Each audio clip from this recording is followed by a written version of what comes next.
हाय, माझं नाव श्रेयस चिटणीस. मी स्नेहल चिटणीस. सो ही आमची second tour आहे विश्वविहार थ्रू. टू स्टार्ट विथ आम्ही आधी लेह लडाखची ट्रिप बुक केली होती आणि ह्याच्यामध्ये आमची लास्ट मोमेंटला ती ट्रिप कॅन्सल झाली because of natural calamities. So current जी टूर आहे जी आम्ही थायलंडची घेतलेली आहे फुकेट अँड कराबी.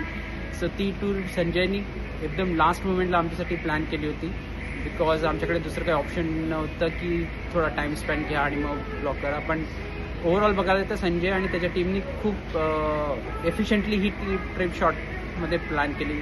इथं आल्यावर पण आम्हाला काही त्रास नाही झाला, सगळं कोऑर्डिनेशन व्यवस्थित होतं, आम्ही पूर्ण ट्रिप एन्जॉय केली. There was so good coordination between the people who are there in India and also the people who are with us in Thailand. व्यवस्थित कोऑर्डिनेशन, एक छान क्लोज व्हॉट्सअप ग्रुप आहे ज्याच्यामध्ये आम्ही अपडेट्स टाकू शकतो, आम्हाला क्वेरीज असेल तर विचारू शकतो आणि इकडचे टूर गाईड पण त्या ग्रुप्सवर व्यवस्थित रिप्लाय करायचे आणि एकदम काळजी फ्री, टेन्शन फ्री ट्रिप होती. And I would really recommend की तुम्ही नेक्स्ट टाईम पण ह्याच्याबरोबरच जाईल. And it's really good. And thank you Sanjay and team for such a nice trip. Thank you.